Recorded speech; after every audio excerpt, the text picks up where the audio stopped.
Good afternoon, champions, and welcome to the Idle Champions Weekly live stream. My name is Dylan, and I am coming to you live from the now sunny and beautiful Victoria, BC, Canada, in the Pacific Northwest, where it's not just pouring rain. Spring is finally here. Before we get things rolling, I would like to thank D&D for hosting us on their official Twitch channel. It is and will always be a privilege to be here. And I'd also like to give a huge thanks and shout out to all the awesome folks who make this happen. I have Erica helping out today, Chris, I think, also helping out today.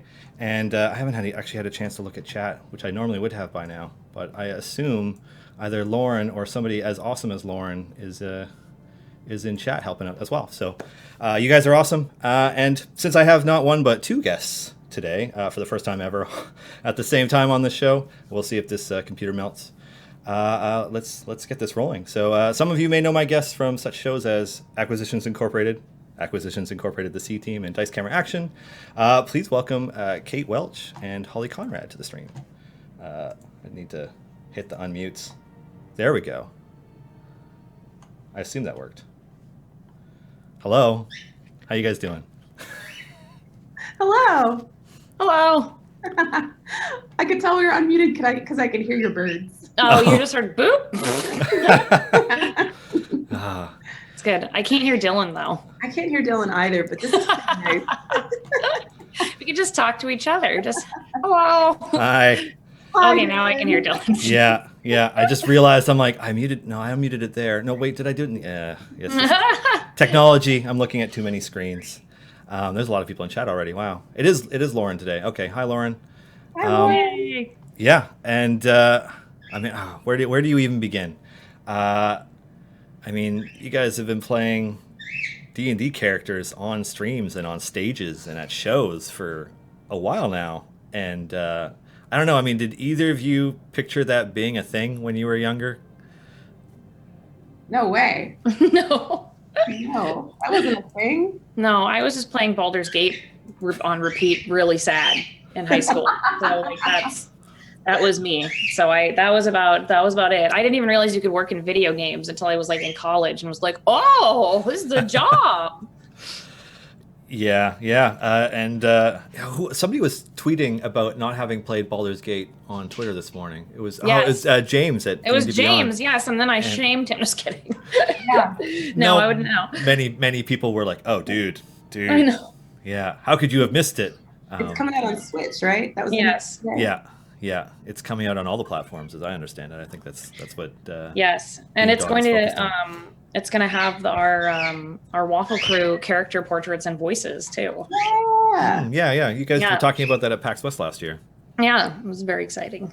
That's it. That is exciting, actually. I can't wait to see it. Did you guys have the finalized portraits and stuff for that now, right? Not that's yet. All come out? We don't have all of it yet, but we're excited for when we do. Cool. Yeah, and I saw they did a portrait of Chris Perkins for it. Yes, exactly. Yeah. Mojo, stop. My cat just wants to be part of the stream. And she's... Oh, go for it. No, Bo. So, you guys are not just sharing stage time and show time, not just on this, but other programs. But you're also both characters in the game now, in the same event, no less. It's true. And the dialogue is fantastic. It's so fun. Yeah, Chris said he got some help from the two of you for that dialogue as well. Totally, yeah. He had versions of the dialogue all written for us, and then he sent it over to have it more rosified and Strixified, and it was super fun. I really liked working on that. Yeah, it's great, and I didn't even get to see some of it, and it's just perfect. It's just so sad. It's perfect. There's a lot of topics Strix did not want to breach in that with Rosie. Strix was not ready to breach those topics, so Rosie doesn't care if you're ready to breach those topics. She sure doesn't. Can't wait for PAX. I know. Speaking of, Kate, you're DMing Dice Camera Action at PAX. Yes, in a manner of speaking. Anna reached out to me and asked, would I want to come on and do sort of like a Rosie gives the Waffle Crew some kind of bee stinger related task. Mm-hmm. And so I sort of had a brainstorming meeting with Chris Perkins about how to make sure that everyone, stays miserable And it was really fun, and we have a really cool idea, and I keep coming up with neat little ways to improve it. So it's gonna be, I think it's gonna be a really good time for me, not for anybody else at the table. Yeah, I'm sure it'll be a good time as long as you don't breach any of those topics that Strix doesn't want to talk about. I'm sure that will not happen. Oh yeah, I'm sure that'll never happen. So is the measure of success of DMing a game of dice camera action how many more scars the characters come away with, or how does that work? Yeah, like I think that if I can get one of them to wish for death instead of whatever is happening, oh my god, then I will be. That's our game. That's what it is. Death is the easy way out. Exactly. There's somebody in chat that says their name is Terrorist Bee Stinger. Oh, of course. My second born offspring, I believe. Wow. So yeah. Is there a canonical number for how many children and grandchildren Rosie has, or is it just? So this sprang out of an early episode where I think she said that she had 308 grandchildren. I said that she, but that was just sort of and then that was when people started making their own Beastier characters, and I started having to like come up with more backstories. That's where Drebus came from, and Patrick Rothfuss texted me immediately. He's like, "I want to play Drebus." So yeah, I don't think it's canonical. It's always growing, of course. So she's probably up to 500 or so now, but there's always room for more. Huh. Clearly, you adopted Strix, who's, there's a lot of baggage there. So. Oh, for sure. Yeah, the more baggage, the better, frankly. That's really great, actually. It's one of those things where I remember when we first found out, it's like, Strix is a bee stinger now? Wait, what? And we had to go back and watch episodes and catch up. We're like, oh, wow. It's just kind of, I don't know. It just, we were already like, well, Rosie's already coming to that event. So this is even more perfect now. It just kind of lined up. So you guys are both going to be at PAX East next week. Oh yeah, I'm flying out on Tuesday. Right, all these things I have to do. What is that like for you when you're traveling and also like you're performing? You're on stage at these events playing these characters. And that might be too big of a question. No, I mean it's I don't know. It's still sort of just like when you play D&D with your friends. Like I just want to get everyone to laugh. Totally. Like, I just like getting people to laugh, and a lot of times it's like our interactions with each other that get people to laugh usually. But it's like it's role playing and it's like improv, but it's also like you're just trying to get people to just enjoy it. And sometimes our misery is people are enjoying that, so that also works. That's true. Fair enough. Do you find that that's what people just expect out of your characters? Like they want you to be miserable, or do they want you to be happy, but they enjoy the misery? Like how does that work? I mean, for us, C-Team's totally different. You guys have a different like dichotomy of misery. We do. Yeah. So like, I think people want our characters to be happy, and they're tired of us just like not being happy, but yet they also love that we're not happy. I don't know. Maybe we like it too. I can't tell. Is it fair to say that like characters who are happy are kind of boring, especially when you're watching a narrative? I'm trying to imagine myself watching like one of my favorite shows. Yeah. Usually the characters are a hot mess. They are in some kind of trouble that they're trying to get themselves out of, and that likely they're incredibly unhappy and trying to strive toward happiness. Otherwise, what's interesting about the narrative? Right. That's why it's like our characters aren't really heroes. We just kind of got wrapped up in this stuff, and it just keeps getting worse. And we just want to like have a nice day where we just all have a nap, but no, we can't do that because it just keeps getting worse. So yeah, of course. Yeah, that's what makes it such interesting watching. Yeah. And then the rare character that is outwardly happy is probably hiding something, right? That's they couldn't possibly actually be genuinely that content with anything. So no, it's not in Dungeons and Dragons. Yeah, come on. No, they're secretly a mind flayer or something. Totally. I see Anna's in chat. Hi, Anna.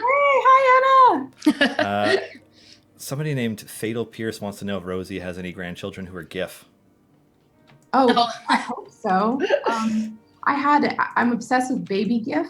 Oh, One of our artists here on the team, Richard Witters, drew a baby GIF not too long ago, and it's essentially just a baby hippo, but he put it in a giant diaper. oh no. And the best. Baby GIF are the best. So yeah, I'd like to think that she has at least one baby GIF. That's adorable. Raising. That's really cute. That means you have a gift sibling, Strix. So. Ugh. Oh.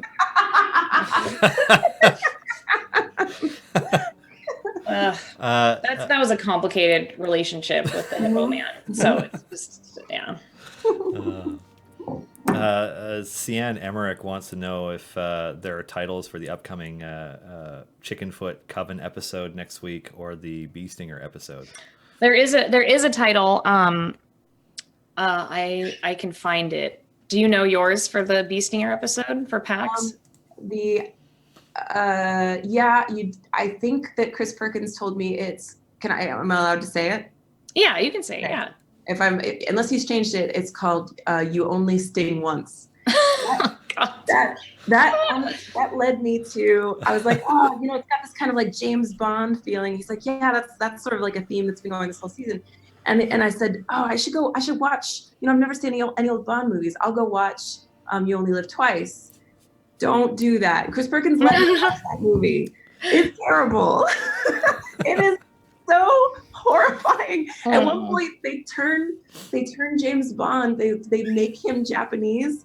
Oh no. This involves putting like a Romulan wig on him. No. Oh no. Oh no. It's so problematic. Oh no. Oh no. And that's that's a tiny shred of what's so problematic. Oh no. It was 1967. Yeah. Time, oh no. That's oh no. I don't know that any of them held up well. No. Yeah. Well, the name of the Chickenfoot Coven episode is Recipe for Disaster. Nice. Yeah, that's the name. So it's going to be really fun. Actually, it's going to like canonically do something to the whole like Strix's like whole like not outfit, but like you'll see. It's pretty exciting. Are you DMing that? Mm-hmm.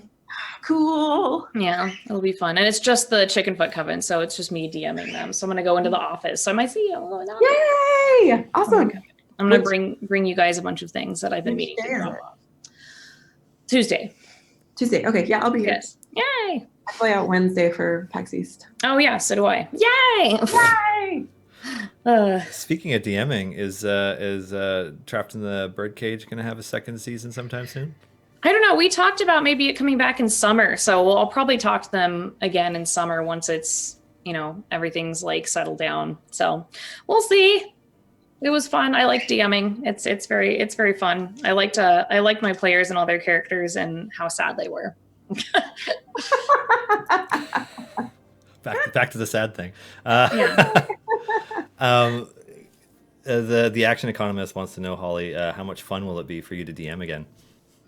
It'll be good, and I love the Chickenfoot Coven. Everyone is so wonderful and funny and such great players. Like it'll be really fun to DM them because I haven't gotten to. So it's going to be, like I said, it's going to be a fun adventure. So I just want them to enjoy it and just be delighted and surprised. Excellent. Fair enough.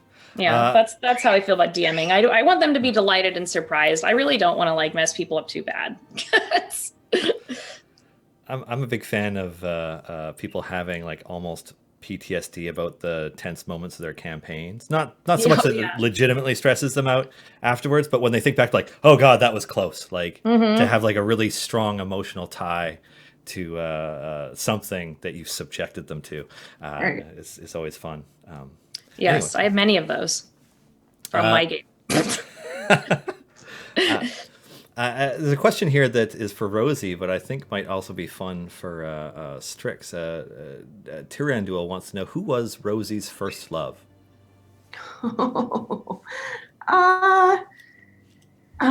That's a complicated question. I think that her first love, romantic love, I don't know if Rosie's ever had one, but the first major love of her life is actually the seed of a plot that I told Jerry, my DM, on a character creation day. Like this is the darkest secret that Rosie. Oh wow.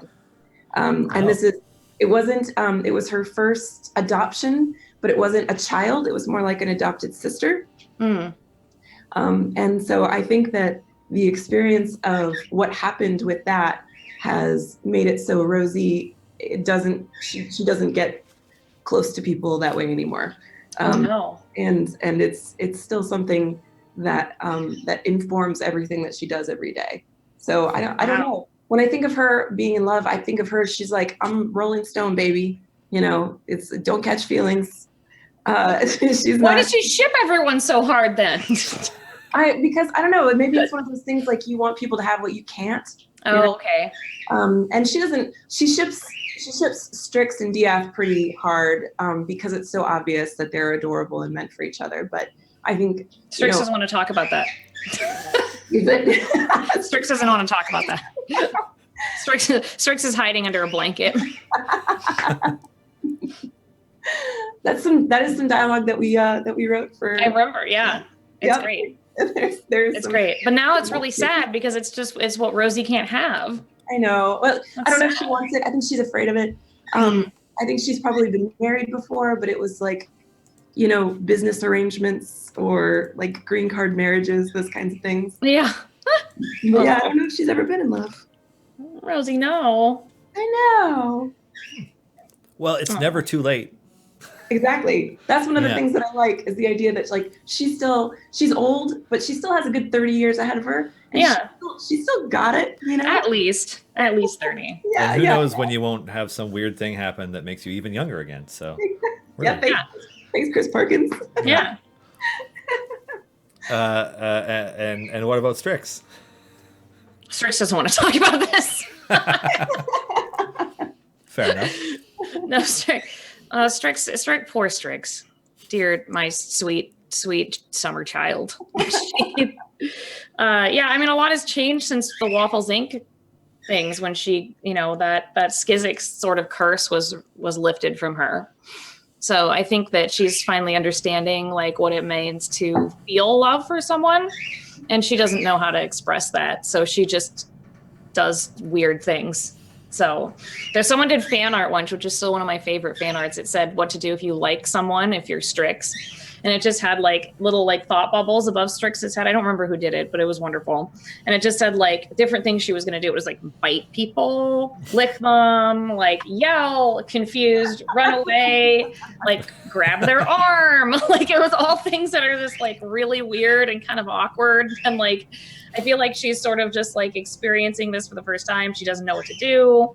And it's all very obvious, but like no one's saying anything because everyone's messed up. So it's just a mess. That's adorable. It sure is. Do you find that that's something that fans are able to like hit the nail on the head on a regular basis? Like they'll put out a piece of art that you feel like that perfectly captures the character? Yeah. I mean, I love any fan art that we get, and it's just all like, it's especially like a lot of the stuff when she had like that time in Barovia, and like there was a lot of really sad art. Honestly, though, what's weird is a lot of my favorite fan art is Evelyn fan art. There's just amazing Evelyn fan art because she's just so like radiant and so like everyone does like stained glass and stuff. I'm like, this is so nice. Then there's like Strix in a trash pile. I'm like, I love that too. I love that too, but it's a bit more on the nose than the nuance that is Evelyn versus like Strix, who's just sad. So. What about you, Kate? Yeah, there are quite a few fan artists who totally nail her. There's this I can't remember her last name, but her first name is Bernadette. She does a ton of like C-Team posters for our arcs, and she did this one that was I want to say it was a Happy Valentine's Day image, and it was Rosie and like tiny little Rosie in bed with Viari and Father Gordon, who's Omen's dad. And they're both exhausted, and Rosie just looks like she's like mixed. Oh my god! She's just like the little. She's little and she's wrinkly and she's old, but she's got power. And that's how you nail Rosie's. That's awesome. Like old and powerful. That's what I love about her. That's awesome. I have seen some really cool ones with Strix has been using because she got the staff of the Magi, so she has like way more powerful stuff now, which is awesome. And so people have been drawing her like using the staff and stuff like that, which is really cool because her like looking super magic-y is always awesome. I love the ones with magic and the ones with her and Dia just looking sad. Those are my favorites. Yeah. Let's see. What is? I need to finish reading that question first. Does the Chickenfoot Coven take place during the right now time, or is it after this Stone of Galore nonsense? It's after. So, yeah, it's after. So we lost the stone. Whoops. Nice. So we're just, I don't know. I feel like this is just some way that you'll see what happens in this next episode is hopefully it's like Strix just being like, okay, we have to like prepare to get this stone back kind of thing. So we didn't find it. It got away from us. So the imps took it. Yeah. Cool. Well done. But let me put it this way, okay? Like, you know, Chris, like here was the choice that he presented Dieth with, okay? Here was the choice. Simon, who is now a real boy, the construct is now a real boy, was dying, and it was either heal him or get the stone. It was either heal a child or take the stone. And like, of course, like no one is evil, so we healed, like Dieth healed the child, and he's like, stone's gone. I was like, God, you did it again. Wow. Right? Like that's how we lost it. Like that's how we lost the stone, was because we saved the child. No good deed goes unpunished in Chris Perkins. That's exactly it. Yep. Like I saw it coming. I was like, he's not. And I was like, he did that. So really, it's one of those things where it's how many episodes can you endure with Chris Perkins putting your guys just through the ringer? Well, I mean, it's so fun. I'll endure them until he will no longer, DM us. But that might be Stockholm syndrome. I don't know. I'm not sure. That's up for debate, but it's fine. It's okay. Does Rosie have a favorite child or grandchild? No, I don't think so. She certainly has ones that show up in her mentions, for lack of a better term, more often. So like Drebus obviously is a hot mess and with like the best of intentions. But my favorite moments with Drebus and Rosie are, I love when she chews him out. Like he's not supposed to be anywhere where he is. According to Rosie, he's always in the wrong place. But it's the moments where Rosie and Drebus are like, they have these conspiratorial exchanges as though it's like, do you remember the grift I taught you 25 years ago? Yeah, we're going to do that right now. Like it's those are my favorite moments. So I think Drebus is probably, just because of exposure, her like most interacted with child. But canonically, I don't know. She doesn't really play favorites. She's not a good mom. She's not a good grandma. And that's something that Jerry plays with a lot in the campaign. Every time there's a bee stinger, they're always taking her to task. Like, you had too much other shit going on. You have too many kids. You were not a good mom and not a good grandma to me. And that's something that I think hurts her. But it hurts because it's true. She adopts all these kids, and then she financially can take care of them. But like, they need more than that from her. And wait, she can give Strix money? Oh yeah. What? Yeah. Just ask the family about the emeralds. There's. We need a bunch of money. I think y'all are in deep to us for about 600 gold right now. So maybe I am not in charge of the money. That's probably for the best. Yeah. No, I have a question. What does Rosie think about Strix? Oh, well, Strix has proven very capable in our interactions. I know that Strix is like canonically kind of like maybe a histrionic mess a lot of the time, but whenever Strix is interacting with the C team, she's there. She's like surgically solving problems for us. That's true. Like, she is always in there. It's like pinch hitter, get her in, get her out. And so I think Rosie is super impressed with what she can do. She's always impressed with magic, because Rosie herself is not tremendously magical. But also, like, I don't know, I think there's something to who Strix is, and the fact that she's so powerful and she's so strange, but she's also so in love with this sweet boy. And I think Rosie has a lot of fondness for her as a result. And so like the adoption was partially like, I can help get you out of this mess, this like legally binding contract that you're in. But it's also like, yeah, this one would make an excellent addition to the family. Oh, that's nice. That's very sweet. Well, Strix thinks that Rosie's a good grandma, so. Yes, that's one. Because, I mean, her last grandma was Baba Yaga, so I mean. Yeah.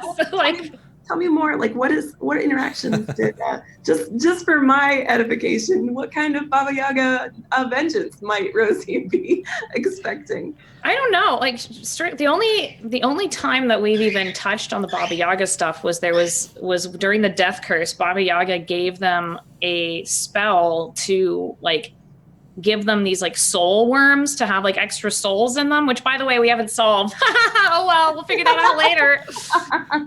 So of course, and that was in her writing, and Strix recognized it, and that was the only time we've even come in, and we saw her hut in like a weird like dream sequence thing. And so like this is like, I'm guessing like a lot of like end game stuff for Strix, because like Baba Yaga taught her pretty much how to do magic, and like awakened the fact that she was a sorcerer. So, and she lived with her for like years in the Feywild and taught Baba Yaga how to bake the pastry she had learned in Sigil. Oh. So Baba Yaga wasn't like mean to her. Like Right. She wasn't like mean, because, you know, she's very like neutral. Like she can be evil or she can, you know, help out young girls is like one of her things. Right. Because she helps Strix. She's the one that taught Strix how to put the symbols on her staff. Nice. So she did that, and so she ended up teaching Strix all of this stuff. And then one day Strix just like walked outside and she was in Waterdeep, or outside of Waterdeep. She was in Daggerford. So like Baba Yaga just was like, "You're done," and like she never got to say goodbye or anything. So there wasn't any like any affection in their relationship. But she called her like granny. She called her grandmother, but they didn't have that grandmother like granddaughter relationship. They had this weird like she wasn't a prisoner, but she just like, I guess like apprentice, like mentor kind of thing in more of a way. But like, but she was really scary. So Strix just figures like one day, like because she was so scary and now she knows way more about hags and she knows more about this lore, she's just like, this is bad. Like, I don't know, who knows what this person did. Right. So that's why she's like, you'll protect me, right, Rosie? Yeah. But I suspect, knowing Chris Perkins, at some point there's going to come a time when he's going to make Strix choose, right? Obviously. I don't know. I mean, I'm sure it will be some choice, but it'll probably be way, way worse than anything I can even imagine in my own brain. Yeah. But like, Chris was the one that came up with the idea originally for Baba Yaga. He like, when I was making Strix, he was like, why don't you ever have some kind of Baba Yaga? So I think he has some kind of like long game, like long con, like plan with this that I don't know what it is. So that's why Strix is scared. Yeah, I'm also scared. You should be, and you should be. I know Chris Perkins loves hags. And yes. So there's always going to be an excuse, any excuse to bring back a hag. So yes. I'm hopefully it'd be really cool because we're doing Waffles Inc. again this year. It would be pretty cool to have some Baba Yaga. Yeah, that would be really cool. I would love that. Some like Feywild and Baba Yaga stuff would be really cool, and have Rosie like interact with that like really dark, scary side of like Strix's past. I mean, despite all the other dark, scary stuff, including meeting, you know, just like literal Satan. Right. Yeah, that could have gone worse. Did anyone read the contract? No one read it. We're not great at reading contracts. We sure aren't. Like, Walnut was even there. I know. Like, we could have just been like, hey, just skim this. Skim it. No. I know. She's not the most literate either. Her emphasis is definitely on filling out paperwork. Okay. So, I mean, you know, Omen was there too. Yeah, that's true. Whatever. It doesn't, you know, we were all too worried about, you know, the happy times being sad, and we didn't want to be sad, and then everyone was hugging, and we were all too excited about that. So it was fine. I know. That's funny you just mentioned the Infernal contract thing, because I tricked players into signing one in a game I'm DMing. No. And after the session was over, I'm like, I can't believe, like, meta-wise, I'm like, I can't believe you guys did that. Are you kidding? You didn't even read it. They're like, yeah, we probably should have. I'm like, but you didn't read it. You don't know what it says. We don't know what it said either. We didn't read it. And it literally like stopped the multiverse from being destroyed or whatever. Like, it was a big deal. That sounds like something Asmodeus would do, though. Yeah, but now, like, in our game, Chris was like, apparently he told, as Asmodeus told like the Castellanders that Strix is more important than their entire family. And I'm just like, oh, that's cool, Chris. Thanks for dropping that one on me. No big deal. Yeah. So that's terrifying. I like Rosie feels this way, but Kate also feels this way. You don't want Asmodeus's positive attention. Like, no. You don't want him to think highly of you. That's not a good thing. You don't want to not even a little bit. Nope. It'll be fine. I'm sure it'll be fine. It'll never come up again, and it'll be a non-issue. That's something I know with Chris that I never need to worry about, is that I know it will come up again. Right. Yeah. Oh yeah, for sure. On that subject, one of the people in chat was asking if Rosie ever revealed to Strix her own bargain with Asmodeus. Does that bargain also connect the other bee stingers to Asmodeus in any way? I'm not sure what they're referring to there. I know what they're talking about, and there's no way I'm going to talk about that. Strix does not know about that. Neither does Holly, actually. So that's probably for the best. I will say that is it is also true that Kate doesn't know what that is, but it was a role-playing moment that Jerry and Chris bought. And so I assume that they're going to figure out what the hell the contract is that Rosie has. It's like, I have an opportunity here to do something cool and create some Rosie lore, like at the table, which is what I try to do. Yeah.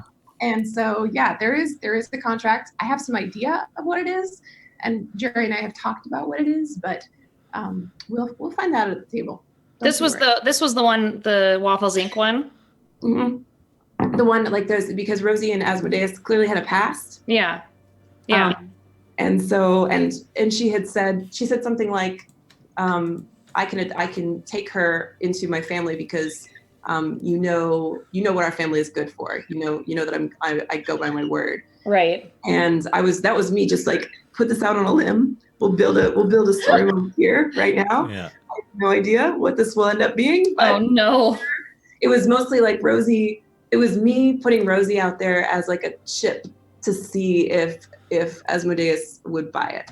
And he did. He did. So yeah. Yeah. I'm still. So that storyline stresses me out so much. I know. It stresses me out so much.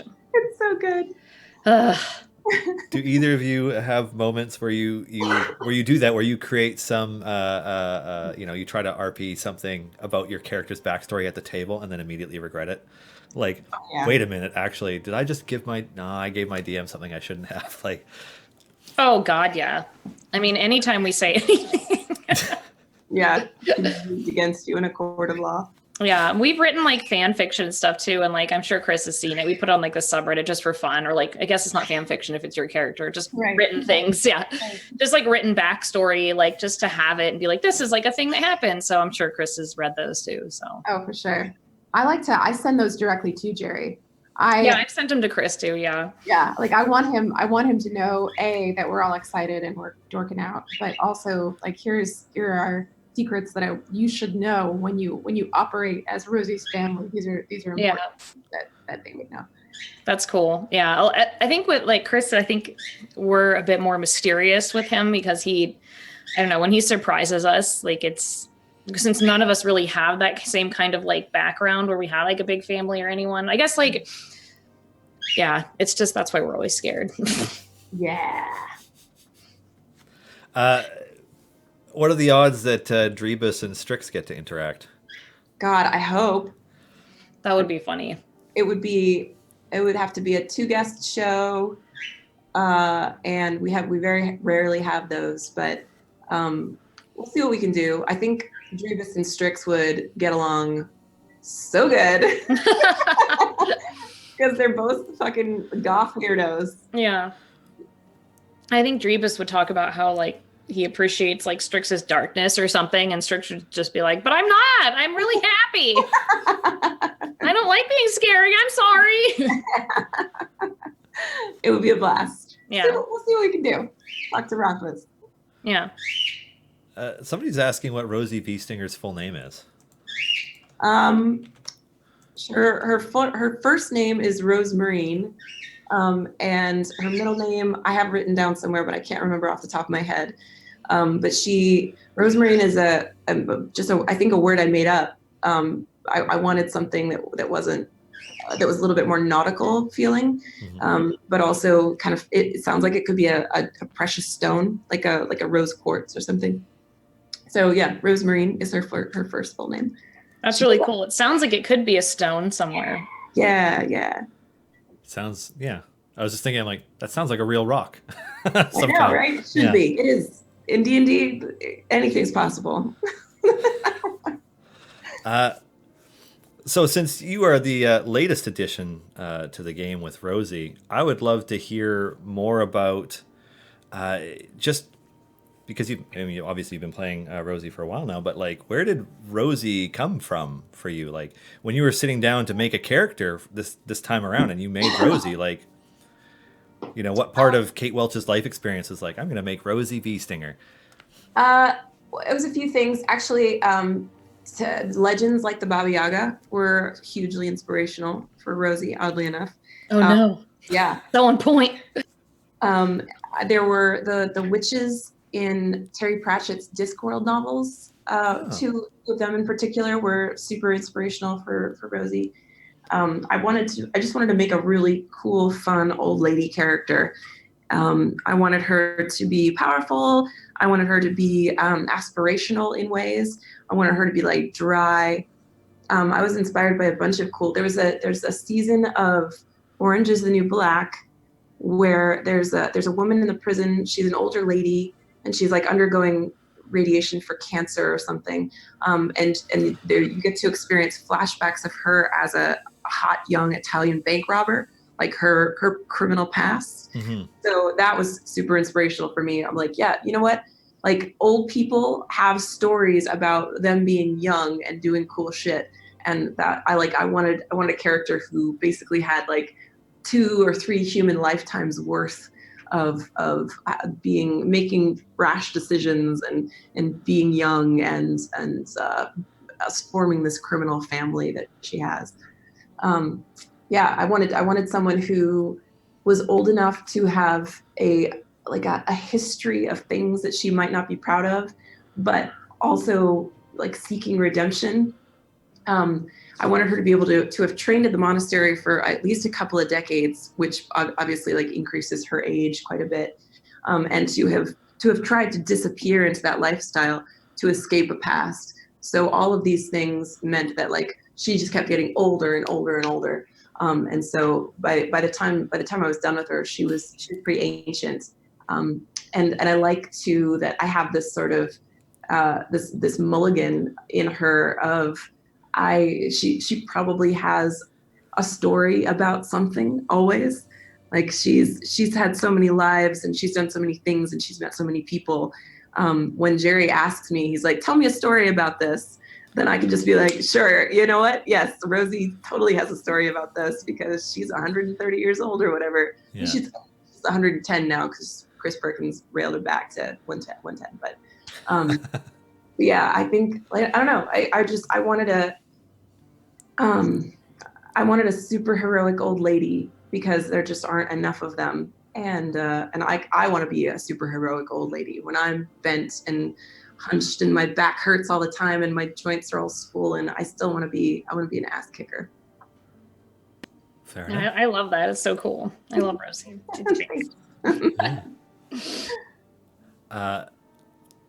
People are asking all these deep lore questions that I don't even I don't understand. I'm like, because I guess because I just don't pick up on enough of the details sometimes. But somebody wants to know Indigo 5 Alpha. For what reasons does Strix not want Rose and Baba Yaga to meet? Well, I mean, she it's not that she doesn't want it. She just she hasn't seen Baba Yaga since Baba Yaga like kicked her out of her hut and into pretty much into Toril, into Faerun. So she doesn't like. She's just like, that was the other grandma I had. I hope that she's not mad that there's another grandma, like she doesn't know. Like, she's just like, uh-oh, I remember this. This might be bad. Okay, time to go. Like, she's anxious about everything. Like, she'll find a reason to be anxious about everything. So it's fine. There's quite a few people asking questions all related to like, who came up with the idea to have Strix become a bee stinger? Was that something that happened at the table, or was it in some way narratively a part of everything else? It happened at the table. Oh yeah. Yeah. Just All improv all the way. Cool. Yeah, because I mean, we didn't know what to do. No, we had no idea. I have no idea what solution they envisioned for that. Like we didn't know what to do because like I mean, Strix wasn't going to like give up. Like she wasn't gonna stop, like not, just be like, oh yeah, like we can never be together. Like that wasn't an option. So like I didn't know what any of us were gonna do. Yeah. So thanks, Rosie. You're welcome. Yeah, it was posed as like the family is the problem. And so Rosie was like, well, the only thing I can do to help is to change your family. So maybe not. And apparently there was some sort of like mystical thing about the Skizzics that was like, that made Strix like they were cursed or something that made her like even more anxious. So even though she still has anxiety because she's just an anxious person, but a lot of that like feeling of like complete like fear and depression has been lifted, and people are just like, well, why is she so anxious? I'm like, you can't get rid of your anxiety as a person. Like you can get rid of a curse, but you're still anxious. Right. Yeah. That's her mental health. That's not a curse. Yeah. But yeah, so it's like she's still, she still feels that, but she doesn't feel that same like fear and weight from all of that family. So, which is nice. Good. That's so nice. Aww. So she can continue to just not talk about her feelings. Perfect. Somebody named Fowlan 005 would love to know how Rosie was a level 1 at the beginning of C Team, given decades of bunk experience and so on. I think, let's see, I'm going to just wing it here. My guess is that Rosie spent, 20 years in the monastery, and even in all that time, I think I've watched a lot of like kung fu movies, so this is the only expertise I'm drawing on. I've never entered a monastery and spent any time there. However, my guess is that even after 20 years, even after all of that training, when you leave the monastery, you're considered an apprentice.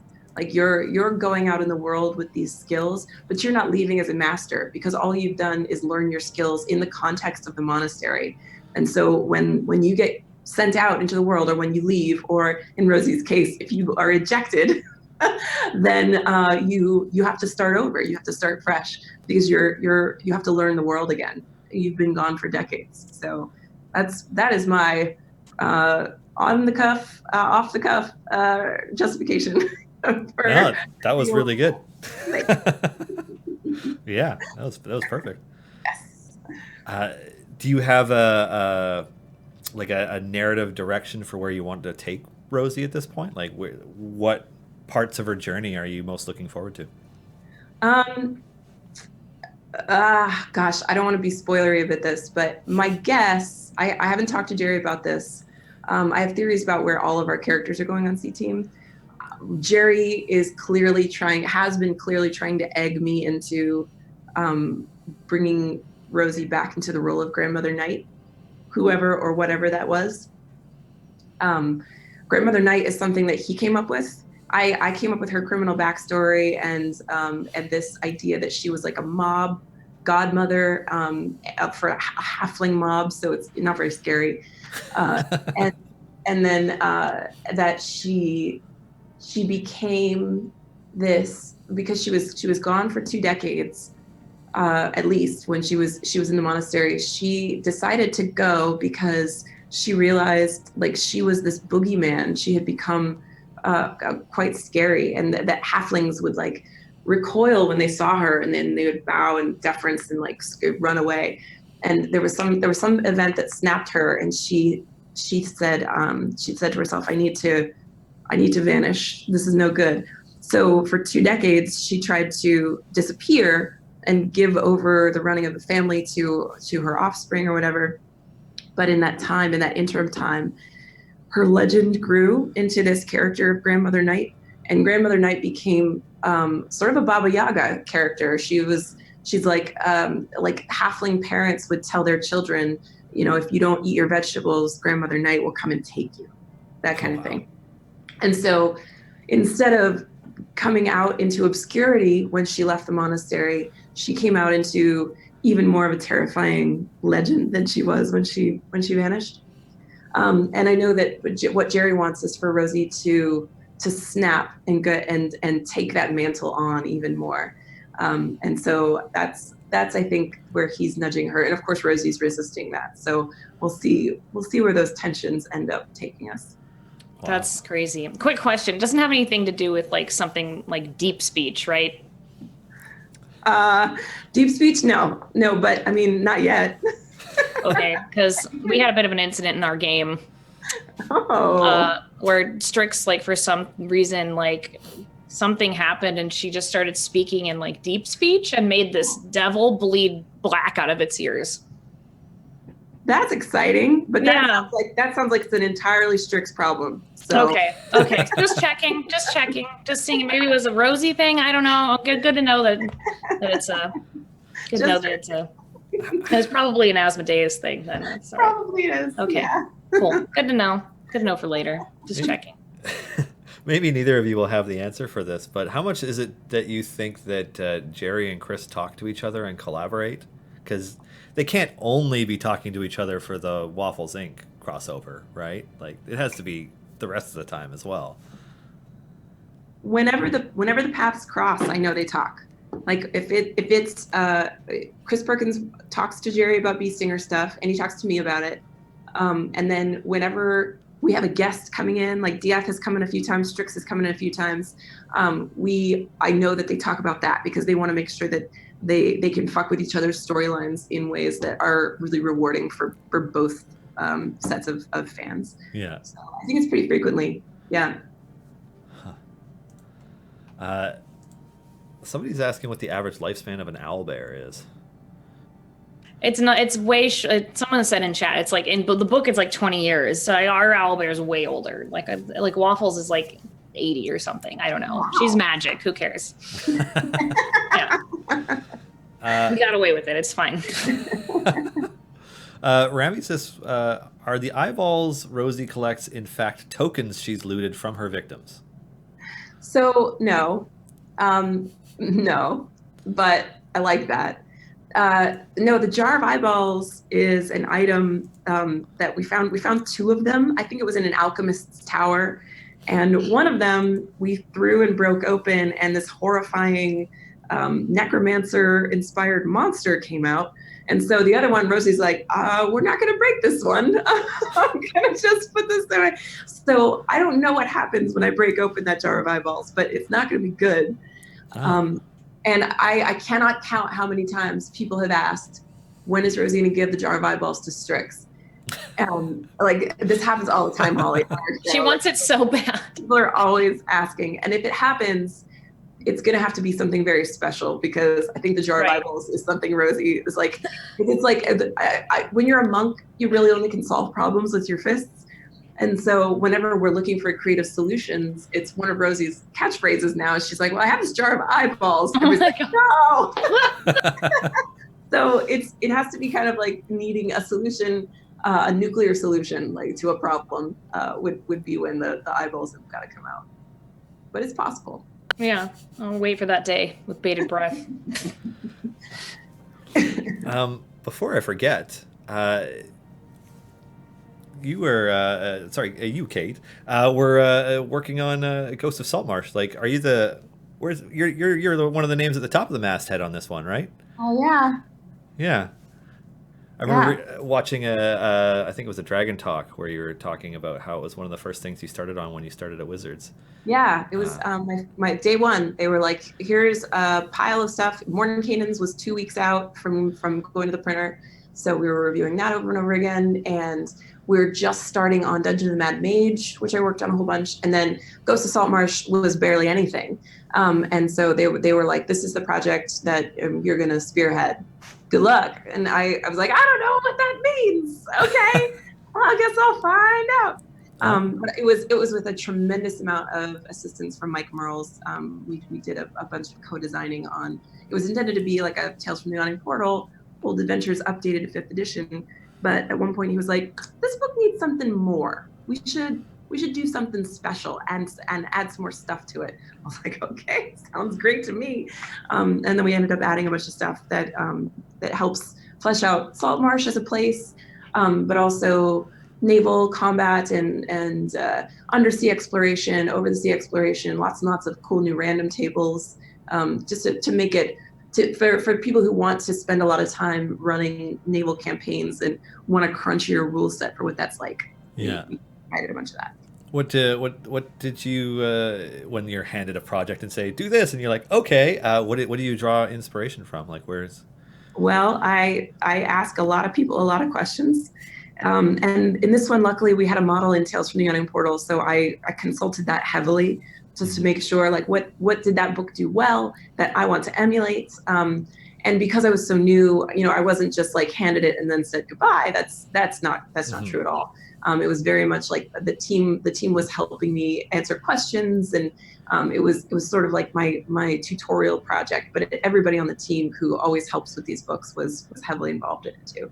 I just got to be the one who was, all the emails at least went past me, and I was the one reading the adventures over and over and over and over. I could run any of those adventures from memory now, which is pretty cool, actually. That's one benefit of working here is you memorize the adventures. Yeah. Do you look forward to running those adventures for friends down the line? Oh yeah. I mean, they're all great. If you've never played the U1 through U3 modules, which is the Sinister Seeker of Saltmarsh, Danger at Dunwater, and The Final Enemy, those are all classics that I think have aged really well. And so it's a wonderful, it's a plot that like takes a lot of twists and turns, and you got to explore a variety of environments. It's wonderful, and that's like the core, the spine of what makes up this book. There's 4 other one-shot adventures that you can kind of string into a campaign, but those have aged so well, and I think those would be fun for any group to run. Cool. I'm looking forward to it because I gather that it's going to have ghosts and pirates and ghost pirates. So. I'm down. I'm looking forward to it. Can't wait. Let's see. I need a really good question for our wrap-up question. What do we got? This is a great one for both of you. How much of your own personality traits do you both put into your characters? Do you prefer characters that are similar to you, or do you like characters that are the opposite of you or possess traits that you wish you had? So, character deep dive. That's... You first. Oh, you're pointing at me. Great. Yes. Call me out. This one first. Yeah, I put a lot of myself into my characters. A lot of things that I've said this before, that I put a lot of like my own mental health things into characters. That's why Strix is very anxious, is because she's kind of like a personification of my anxiety. So she's sort of a very anxious, nervous person, but at the same time, she's very brave and has a lot of like traits like that. Like she wants to help people. But yeah, I think it's easier for me to play characters that have at least one aspect that's very strong of myself. But I'm also learning and getting better at playing characters that are opposite of me, which can also be really fun. But I think I get way more emotionally attached to characters like Strix that have similarities to my personality, just because I'm trash. Yeah, but you're our trash. This is true. I accept that. For my part, role playing for me is always aspirational. This might be true for you guys too. I always try to put a character quality or two, at least, that I wish I was into characters. So with Rosie, it's being like an ass kicking old lady. Like I'm cool, but I'm not as old as she is yet. And I'm hoping, one of my greatest fears is that as I get older, my body will break down and then I'll become irrelevant or invisible. And this is especially true of women. Like once you start aging visibly, you become kind of invisible in society. So I guess for me, I've just always tried to make characters that busted through what society has told me is true about myself, and to be to ignore those things, ignore the messages that I've gotten from society. But of course, like Rosie's like a sarcastic, smart ass, and she loves to make dirty jokes, and that's all me. I don't think I'd ever be able to get away from that, because I'm a 13-year-old boy on the inside. But yeah, I've been thinking about what my next character would be if we ever ended these characters on C Team, and I want to go with something that is like completely different, that would be more of a role-playing challenge for me. And so yeah, we'll see what ends up happening there. Hopefully C Team will just never end and I never have to worry about it. Yeah, that's what I bank on. The Waffle Crew just goes on forever. Yeah, just forever. But yeah, I love that though, because I think it's kind of similar to what Strix is. It's like she's anxious, but she's still really brave, and that's something that I aspire to be. So yeah, and she knows magic. Exactly. And on that note, thank you both so much for taking time out of your days to join all these people in chat and talk with us. Really appreciate it. Yeah. Have a fantastic weekend, and I will probably run into both of you at least once.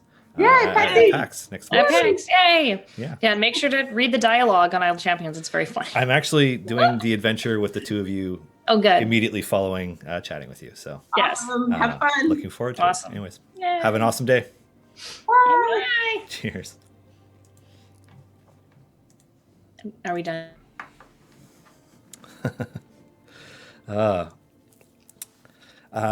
Huge thanks to Kate and Holly for joining me today. I know that there's no easy, comfortable way to wrap up a Zoom call setup while I'm also streaming. So apologies for like half cutting you guys off.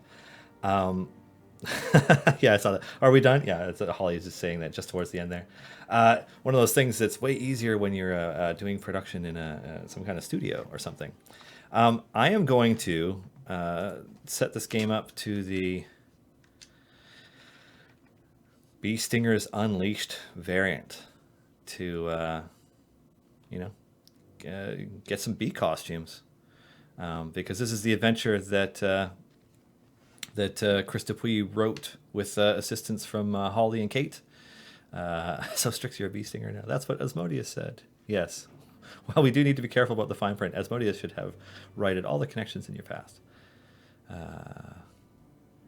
Oh, this is good. I'm interested in this.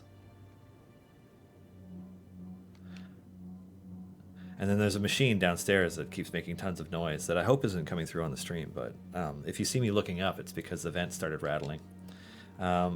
Okay, so I have slot 10 and 11 characters to level up. I can just cheat and put familiars on them, right?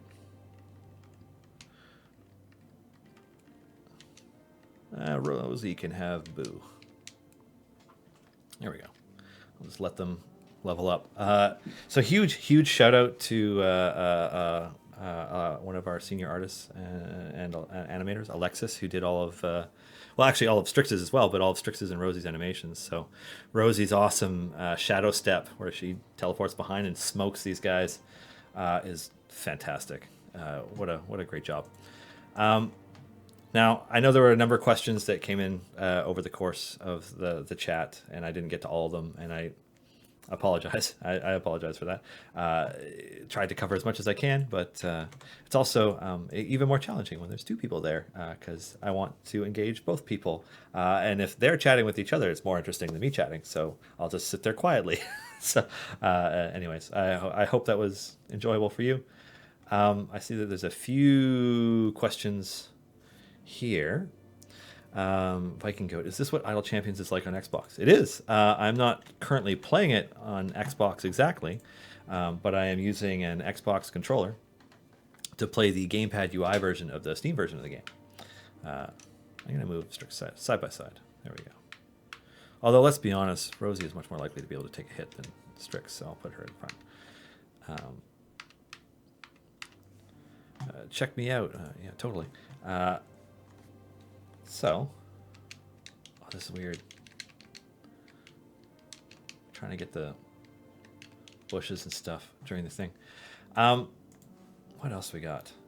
Warhammer 40k Tyranids. How do you get Strix? You get Strix by playing this event. So, Festival of Fools started yesterday, and so you have until the 1st of April to unlock Rosie and or Strix. Probably should unlock both if you can. Do their free plays, build up your favor, unlock chests, etc. But yeah, you play the first adventures of the event. And sorry, this thing's fallen off. Yeah, that's how you get Strix. Now, Max Sterling 89, I saw that you asked this question just towards the end of the stream, and I knew the end of the chat with Kate and Holly, and I knew we weren't going to get to it, but if you're interested, because you were asking what non-Wizards of the Coast products do you use for characters, adventures, etc. DM's Guild has a ton of awesome stuff on it. Some of my favorites include Wayfinder's Guide to Eberron, which I guess is still kind of a Wizards product, but also Xanathar's Lost Notes to Everything Else, that Rudy and Satine and a bunch of really awesome people put together. Pretty much everything that Matt Mercer has contributed to DM's Guild is really, really well refined, and of course, lots of people have seen those subclasses and classes and such used on Critical Role. And then I have my secret weapon is something called the Creature Codex by Kobold Press. They did a Kickstarter for it last year, I think. So you can get it now. I have a hardcover one and I have the PDF. And it's my secret weapon, and I love it because most of the people that I play D&D with know D&D really well, but they don't frickin' know what's in the Creature Codex. So I can describe a monster that they don't know what the frick it is right away. And so it helps you get past that annoying tendency, whether people intend to or not, of metagaming, where you describe something to them out of it and they don't immediately know what it is, which makes them curious. That sense of mystery where you're being attacked by a monster and you don't know what it is. Like, it can be described as something, but you realize that you haven't seen it or even played against it, another thing before. So if I was to recommend any one particular non-Wizards of the Coast related thing, non-DM's Guild thing even, I think, Kobold Press's Creature Codex for 5th edition would be it. It's got a lot of really cool stuff in it. And I've integrated it into at least one of the Dragon Heist campaigns I've been DMing. Let's see. Chuckle Style. Shout out to you guys for the quality of life and memory fixes. Game runs noticeably better, especially on Xbox. Thanks. That is tons of hard work from Peter and David and Mark and Justin. They don't... I mean, I always say that they never stop working on bug fixes and memory leaks, but... they aren't always things that are immediately noticeable or things that will stand out to players. And then, of course, there's also the part where we often don't quite get it in the changelog on time. That's just a shout out to our dev team for being awesome. They've really worked hard on it. I will pass your feedback along, Chuckle Style. Legitimate T. A few weeks ago, you said you would post the full art for the Frost Giant. Any news on that? Stay tuned for the rest of the stream. Soul Reaver. Hey, Soul Reaver. Can all platforms be registered to the same email address for the newsletter registration? No, you need a separate email address for each one because of the way the system reads them. So, like, if you've signed up on Steam with an email address and then you try to do the same thing for Xbox, it thinks that you're a Steam account and it will try to send you the codes that you enter in instead of automatically doing the newsletter ones. So you'll want a separate email for each individual platform. Cross-platform play is something that's just beyond us at the moment. Do we have the ability to open the blessing screen at the campaign map? You don't have it, but I can make a note for the team to see if that's something that we might want to look into doing in a later quality of life fix. There's a part of the rationale for why a lot of the game is built the way that it is like, for the map you select where you're going, but like a lot of the things, especially when it comes to like purchasing and opening chests, like those directly impact gameplay. So they kind of set it up so that you need to be in game to do that. I know that was a really bad answer, but you need to be in game. Like, you can't open silver chests from the map screen because they give you gold, which you wouldn't have going in a campaign. So yeah, it's just kind of built that way specifically for a reason. Sketch Monkey, can we get an archive of dialogue that can be read while we play any adventure? I missed all the Meet the Bee Stingers dialogue due to baby diaper change. Oh, I'm sorry to hear that. But congratulations on your child. Yeah, so this is a quality of life related suggestion that we've had from players for a while now. Just having whether it's the in-game journal or some other feature that allows you to view an archive of all the dialogue from all the adventures and variants that you've completed. I know it used to be that all of our variants had the exact same dialogue as the adventures, but as we've grown, that has changed more and more. So yeah, I mean, I could pass that along. I personally think it's a really cool idea, but I am not in the loop for what kind of technical requirements that be or might be, or what that would do to anything else. So I'll pass it along to the team. Delphanon, any plans of getting anybody from the main team of Acquisitions Incorporated in the future? Well, I mean, Binwin Bronzebottom is already in the game, but if you're referring to characters like Jim Darkmagic and Omen Drawn, no comment. Let's see, Chucklestyle. What is the event formation development process like? Do you intentionally favor certain formations or draw a shape out of a hat and let the players figure it out? That is a great question for Chris and Justin.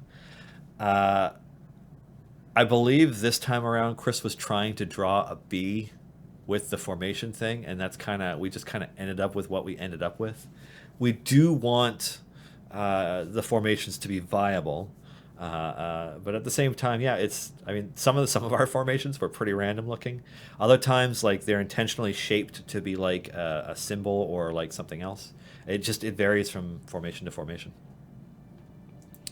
Let's see. Are there any plans to increase the availability for event gear outside of buying in the store? It's kind of a hard thing to answer. Not in the way that players are expecting.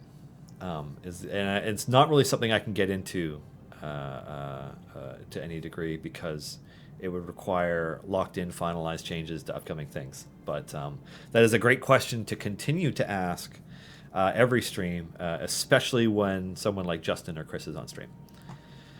Foulland 005. By the way, how do you get Donar? So Donar Blitzen joined the game for, was it Liar's Night last year? Let me just double check, because I can't remember exactly when it was. It was like Liar's Night or Feast of the Moon. Liar's Night. Yeah, it was Liar's Night. Oh, okay, cool. I got it right the first time. Anyways, yeah. You play the Liar's Night event, whether that is when the event comes around again in October, or when you open a time gate and get access to one. Because then you can, unlock them that way. But yeah, you gotta play an event. Dylan, is there a quick way for people who have played stuff like Hero Quest and Magic the Gathering to get into D&D? Funny you should ask that. What's the best answer? First things first, 5th edition Dungeons & Dragons is by far the easiest thing, the easiest iteration of Dungeons & Dragons to get into, in my opinion. I'm not going to say one edition of D&D is better than the other, or anything like that, because everybody has their favorites, and more importantly, everybody has strong memories of characters and campaigns they played across editions. My favorite ones outside of 5e were mostly in 3.5. But you know what? You can't get you can't get 5e without 4e. You can't get 4e without 3.5 and 3. You can't get, going all the way back to the original Dungeons and Dragons. They're all important and relevant. So that conversation aside, 5th edition is super easy to get into. You can get into it as quickly and easily as watching a couple episodes of, maybe not some of the Critical Role ones, because they're so RP heavy that they spend less time getting into the rules. Not every time. Sometimes they get very deep into it, but watching Dice Camera Action episodes, or watching actually the Force Grey Lost City of Omu, I thought was produced really well in a way that was incredibly digestible to somebody who's never played D&D, because you could watch a couple episodes and then sit down with some friends and have a pretty rudimentary idea of how to play. Now, if you're huge into Magic, you're in luck. Wizards of the Coast released a book called The Guildmaster's Guide to Ravnica last year, that includes a pair of subclass options that are I don't know how strong the druid is with that version, because the Circle of Spores I played was the Unearthed Arcana version, but certainly the Order Domain cleric looks incredibly powerful. But it's all built around the history of the plane of Ravnica in Magic the Gathering. So I mean, you could sidestep into that as your entry point to D&D and easily know enough about all of it, about what's going on, to just fit in, and then you would spend less time worrying about whether you know X lore or Y character or whatever, and be able to focus more on the gameplay, which you pick up fast. Like playing D&D, you pick it up quickly. So I hope that helps. The Cozy Paladin. When is the new UI coming to PC? Strangely enough, it's already here. This gamepad UI is something that Steam players are have accessible. You just go into your menu, into your settings, and there's a toggle gamepad display in gamepad UI mode at the bottom. You turn it off and on, and it'll boot you out of the game. And then when you reload it, you can load it with the gamepad UI. Although you do need a controller plugged in order for that to work. Otherwise, it won't do anything. Let's see. Hellstream. Can Walnut buff Omen? It sort of started as a joke, but the idea that Walnut would buff him is perfect. The joke being that Omen might never be in the game. That's funny. Have you ever watched Harmon Quest? I haven't watched Harmon Quest, actually. And I would consider myself a Dan Harmon fan, because I think Rick and Morty is a pure work of genius. And Community was pretty damn good, too. But I've never watched Harmon Quest. Sketch Monkey, can we get familiar buffs? Character buffs for when their own specific familiar is placed on the character. I'm not going to say no, never, but it's not something that we have in our current roadmap for what we are looking at doing with familiar design from here on out. So, yeah.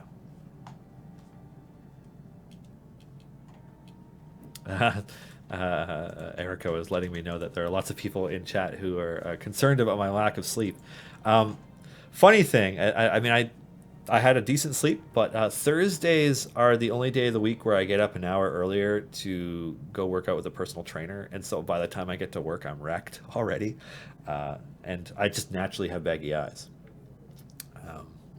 Maybe someday I'll get Satine to teach me how to put on makeup, and I will look more presentable on stream for everybody. But in the meantime, I'm doing all right. Thanks for your concern. Let's see. Blind Icarus. I understand that the way the game is, it won't mesh all systems together, but is there any way mobile can get chess codes? First things first, there isn't like officially a mobile build of Idle Champions, although there are ways to play Idle Champions on a mobile device. We are working on developing a code redemption system that will be available on every single platform. It'll be available on PC and Mac through Steam. It'll be available on iPads. It'll be available on Android devices. It'll be available on Xbox One and PlayStation 4. A new code redemption system.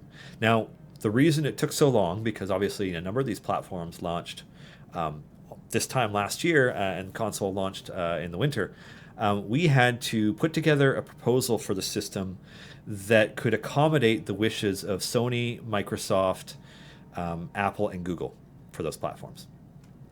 Because the code system that we currently have in the game is something that would have violated the terms of service for those platforms, which we're not allowed to do.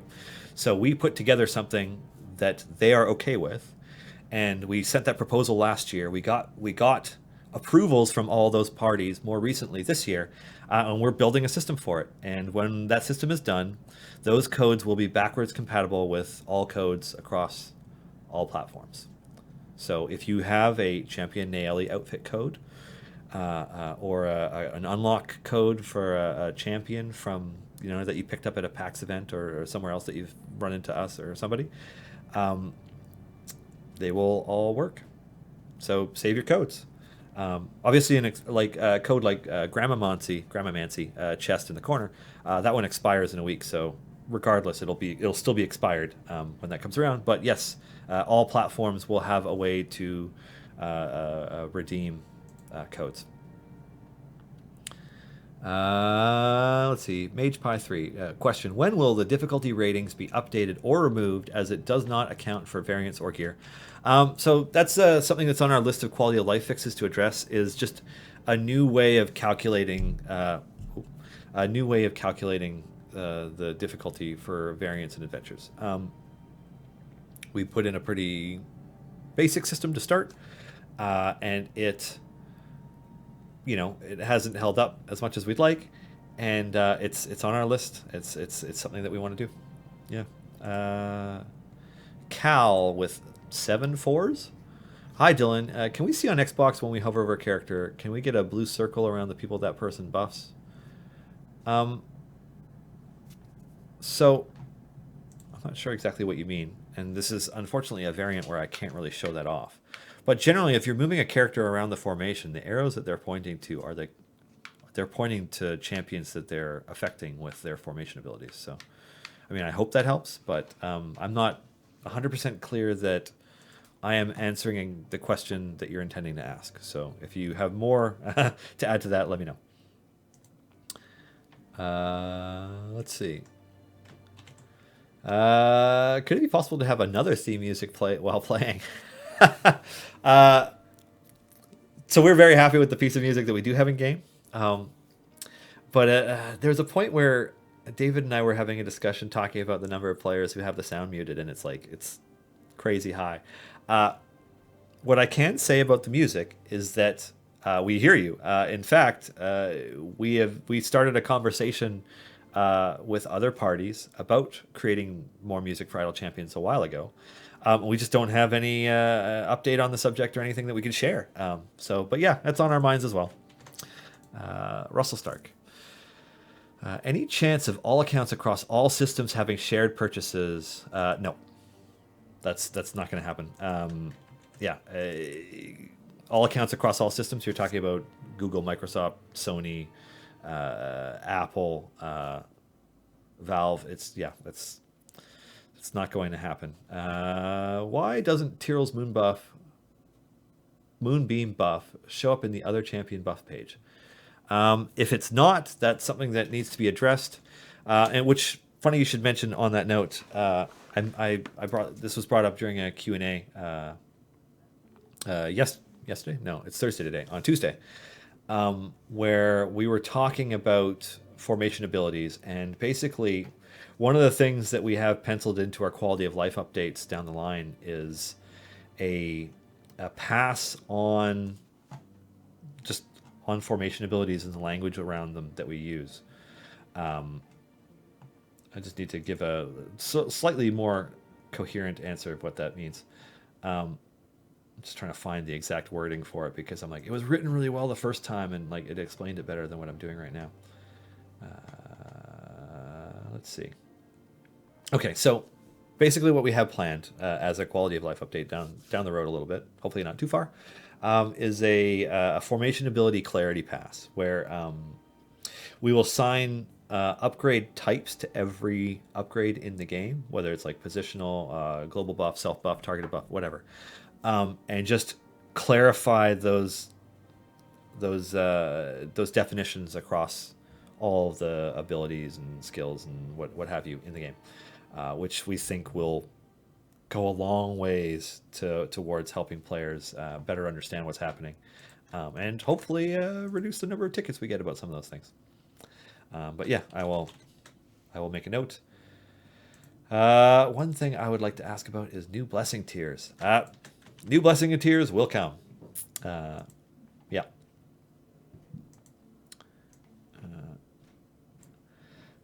Is there a way to earn characters' armor without real money, or do you just need to buy a lot of silver and gold chests? Yeah, I mean, you earn gems and spend them on silver and gold chests, and that's how you can gear out your champions the fastest. I'm going to defer to Garwar's advice and say, open silver chests until you have an item for all of your champions, all your core and evergreen champions that you have unlocked, and then spend your gems on gold until those champions all have epics.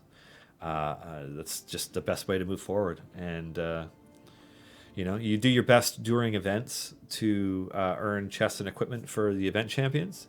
If you are diligent and you play a lot, you should be able to easily get at least rare equipment across all of your event champion slots. And then, with a little luck, you can get it closer to being all epic or do so with time gates. But, we have our purchases set up as a convenience more than anything. Although we absolutely do love the support when we get it. It does help us keep the lights on. Yoda ate my head. How can someone like me who just started playing get drits? Play.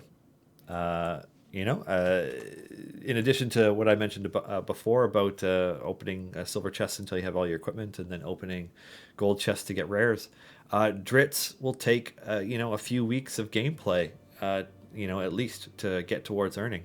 You have to complete a number of adventures through the Grand Tour of the Sword Coast campaign in order to unlock the variant that he's a part of. And then once you complete that variant, you'll have him. But it's that would be one of the first real milestones for the game, as I see it, as getting to the point where you can unlock him.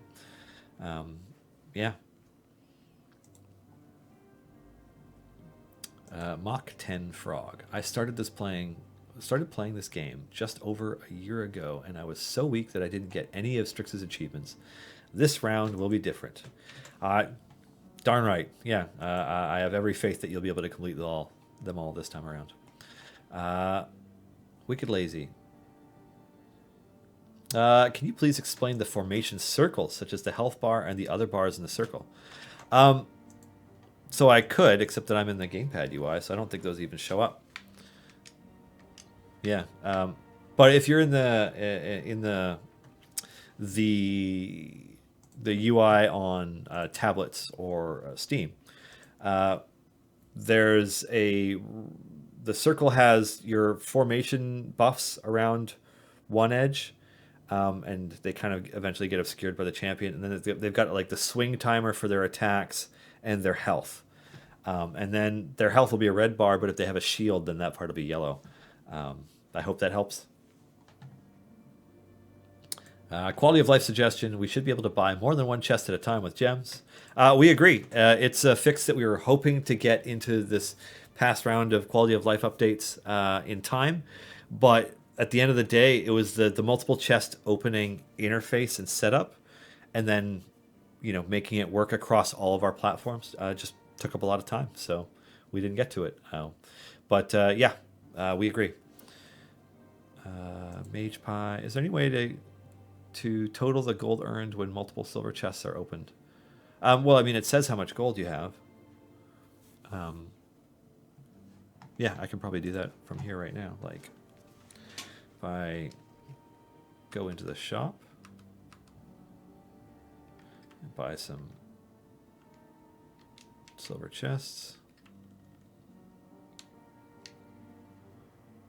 Boom.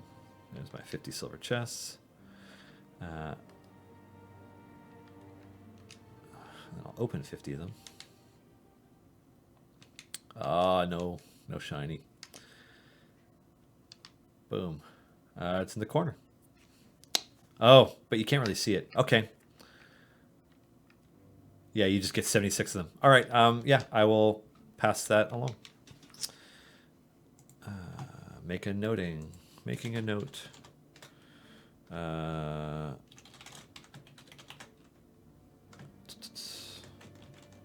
Oh, geez. There we go. Any chance of reducing the RNG on red gems for Black Viper? It doesn't feel good getting to stage 136 and only getting 2 gems that whole run. No, I mean, you could pick her collector specialization and increase your odds dramatically. That's the whole point of that specialization. No, I'm gonna attack faster. Just keep them leveling.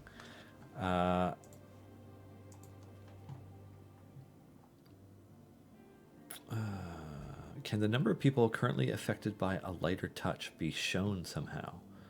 I mean, possibly. I can make a note for the team since that's a suggestion. Waterbong Chong. I would love to see the information around the characters to be displayed at the bottom or above their player picture. I would love to see a toggle option. fair enough. We have a number of UI related stuff that we'd like to do, but excuse me. It's always good to get more ideas. When will we see another codename created champion, and will it be a Genasi? I could say that there is a Genasi coming to the game that we didn't create. But it's funny. Whenever it is that we do get around to doing another codename created champion, we're going to look at what we have and very much aim to make something that we don't have already. So whether that's a monstrous race or something more exotic, and whether that's one of the classes that is less represented, we'll have to wait and see. Is there a way to see if a champion has skins if you don't have any unlocked? I don't think there is, so I'm just going to make a note for that as well. That's more QOL related stuff. Will we ever be able to create our own characters? That's extremely unlikely. It would just present such a monumental amount of work that would be extremely difficult, if not impossible, to balance for a single character option. And it's kind of outside of something that we are planning. We're kind of very much focused on characters that are already here. I don't know how else to describe it, really. Most of the characters are canonical from something, and then, probably about half of our champions at this point are from, shows like Acquisitions Incorporated, the C Team, and Dice Camera Action. So it's just kind of, we're pretty focused on that. But creating a character would be something that, would have a very, very high standard for what people would want to be able to create. There are hundreds and hundreds of options for just what you could create just out of the basic 5th edition playable races and classes and subclasses in the player's handbook. Never mind the additional races in Morden Kingdom's Tome of Foes and Volo's Guide to Monsters, or the additional subclass options in Xanathar's Guide to Everything, or Guildmaster's Guide to Ravnica. Like, there's just so much. It's just not something that we're planning on taking on. Are you planning on a 4th campaign? Yes, we are. We can't talk about it yet. But as soon as Dungeons and Dragons makes their announcements, expect to hear from us shortly after. Sketchmonkey007, can we get affiliation buffs, as in a separate buff when you have all Champions of the Hall, Companions of the Hall, or all Waffle Crew? It would be cool if using the teams became more viable. I understand this can only happen on teams that have all their members released. That's actually something that we've very deliberately tried to avoid. Like, we do want to have synergies between champions who are generally partying together and, are part of the same affiliation. Rosie gets a buff to her attack speed and her base damage for every C team member that's in the formation, which is pretty significant. But what we don't want to have happen is like, oh, well, the only optimal formation is to have all of the, all the C team members and all the Waffle Crew members in your formation taking up 8 slots, with no room for flexibility for anything else, because we don't want to unintentionally create some kind of stale meta or something from that, where players feel like they have to do something in a very specific way. So we are continuing to look at affiliations and what we could do to make them interesting. But, at the same time, it's not something that we want to force players into. Like, it's a good positive bonus, but it's not something that we want to become a definitive part of, like, you have to play the game in this specific way. Capped CRC, is borderless window mode still coming out? I don't know personally if we made an announcement related to that, but I can pass it along to David. He's at GDC right now, so I'm not going to be able to get an answer to that. He's the one who works on the extra resolutions. Why Villania is not affiliate to Sirens of the Realms and Magic Missile and Grama to Force Grey? Well, Grama is not a part of Force Grey. Grama is an original champion. I think you're probably thinking of Clarapin the Therapin, Marisha Ray's character at the Force Grey finale, who is not currently in the game. As for Villania and Sirens of the Realms, I mean, there are no other Sirens, so yeah. Not saying it won't happen, but When will we get more coloring pages in the Discord? When we make them. In fact, I think we just made another round of them. And thanks for reminding me, because I'm going to need to follow up with somebody in the office, because I'm going to be bringing those coloring sheets to PAX East. Alrighty. Hyperia, if there is a duplicate in a chest you open, do you get gold for the item? No, you increase the item level of the item. So, yeah, each rarity increases the item level of a piece of equipment by, an increasing amount, all the way up to epic. Didn't clowns become a thing in D&D recently? Wonder when Idle gets one of those. Hopefully never. Ugh. Blind Icarus. Is there a way to view total game stats, like total number of hours played, total number of restarts, total gems collected? That's a great question. There isn't, but we are well aware that we are not delivering on the stats front in a way that players are really happy with. They want more stats, and they're linking our previous title, Crusaders of the Lost Idols, stat screens to us with more and more frequency. So yes, we know it's possible, but it's just on the list of quality of life fixes, and it's further down than allowing people to purchase more chests at a time, or refining our blacksmith contracts, etc. Crypto Nim, would it be possible to turn off a potion effect temporarily? I have a 50% gem buff running, which is slightly wasted while doing event wall runs. Well, I mean, first of all, I recommend that you do Mad Wizard free plays until you have all the gems you can use. Being able, I don't know about pausing buffs, because I don't think that's something that we ever plan to do, but being able to remove the buff, to cancel a buff is something that we have been considering. So, I mean, I can pass your feedback along to the team, but I don't know if that's a direction we want to do that. Does a PS4 controller work for the Steam version? Yes, it does. I mean, I'm not using one now because I just generally prefer the feel of this controller. It fits my hands better. But, yeah, it does. Legendary Dragon. There is a turtle in D&D. Well, I mean, turtles exist in the the planes of Dungeons and Dragons. But if you're talking about playable races, yes, turtles were released as part of, in 5th edition, as part of an Extra Life stretch goal. At the end of 2017, I think. Yeah. Waterbong Chong. I asked for that change where the information is displayed because I like to see all those metrics all being displayed at once. When it's around the player, I cannot see it. Thank you for a wonderful game. I already bought 6 packs to support all involved. And thank you for taking my suggestion of passing power. Hey, no worries.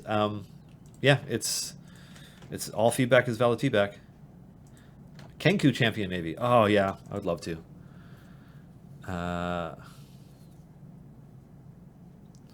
There already is a stale meta. Oh, thanks, Sketch Monkey. Caused by being required to use certain damage dealers in Arcana. They're the 2 best damage dealers by far, and the specific champs that are best to buff them define your entire team. Champions like Dritz cannot compare and then are never used since they don't buff those 2. If Dritz got a super buff when all champions as a whole were around, maybe we could be useful. First of all, thanks for your feedback. I don't agree. I think that depending on the champions you've unlocked and what your equipment's like, there are a number of viable formations. Now, keep in mind, while there will always probably be a mathematically ideal formation for you based on your equipment and which characters you have unlocked, it varies from player to player. And in terms of being able to functionally complete all of the content that is live in the game, unlocking all the blessings, completing all the adventures and variants, it's not a stale meta. There are tons of combinations that can do it. Whether you have a Paulton formation with Strix as your DPS, or you're building your formation around Archon's Usurp Power, or Black Viper's Aura of Infamy scaling the increasing buffs, there are options. But yeah, I disagree that it's a stale meta because you can only use 2. It really depends. If you're just trying to complete all the content, then that's really not the case. Desitronus. Could there maybe be a minimum guaranteed amount of character gear in character-specific chests to make newly unlocked characters more viable? As getting 1 or 2 pieces of gear in a pile of contracts kind of isn't great. Well, you are guaranteed a rare equipment card or better, and at least one upgrade in every gold chest you open. So, I think it's pretty generous. I mean, when you look at the event variants, you have at least 3 guaranteed gold chests for a new event champion just by playing through the event, which means that half of your slots are at least rare, possibly better. And then you have more than enough time to earn enough free play chests to get all rare equipment across one character. So I don't think that there needs to be more done to how the chests function at this point. Certainly there are RNG aspects where players wear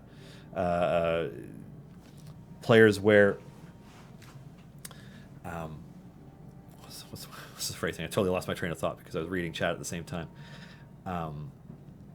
You could be really unlucky and hit the maximum number of event silver chests before getting your guaranteed gold over and over again as you play, but you should still be able to earn enough gold chests to get rares. I mean, you're welcome to disagree, Sketch Monkey, if Strix is your best gear champ and you stopped using her, but at the end of the day, you are able to complete all content in the game with Strix if you want to. Just straight up.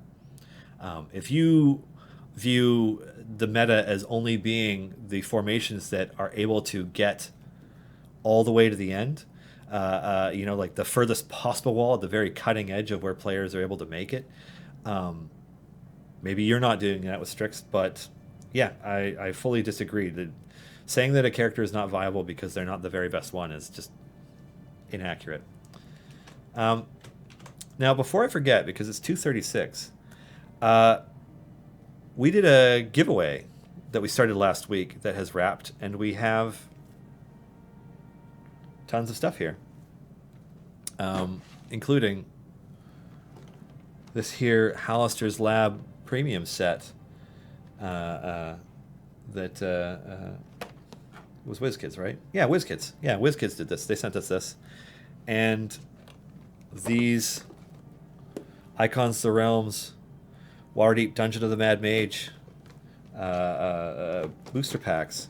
Now, we set up a contest for people to enter and see who won, and I have a list of winners here that I'm going to go over. So, I'm going to go through these in reverse order with the grand prize winner last, because that just builds tension, and it's the mean way to do it. So, each of the next 4 winners will get one of these. And we'll be contacting you through the contact information that you provided. So if you're not sure whether or not that's you because somebody has a similar name or something, I mean maybe, it's we will reach out to the winners. So the first winner that I have here goes by Kuro N in France, getting one of these. As well as an Eric T from Brooklyn, New York, a Brian MR from Lazaro Cardena in Mexico, a Zach B from Clovis, California, and finally our grand prize winner, who's getting 2 of these and this puppy here, William W from Chesapeake, Virginia. So I didn't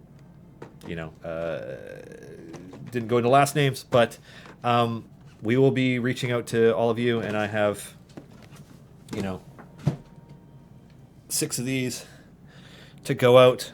2 of them are going to the winner, 4 of them are going to the runner-ups, along with the Hallister set. So yeah, I'm just gonna put these down to the floor here.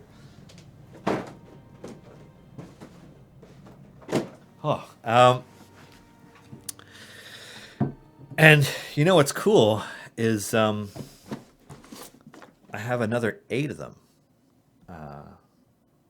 So maybe we should do another giveaway of these at some point. I kind of want to open one on stream because I just kind of want to keep opening them until one of them yields a Nayeli figure. But I'll tell you what, I will open one. Wait, I don't even have a knife here. I might not be able to get it open because I don't have a knife. I don't have a blade. Nope, I don't. I'm going to leave it. I will let Chris and Clive give these remaining 8 away excuse me, use my teeth. No.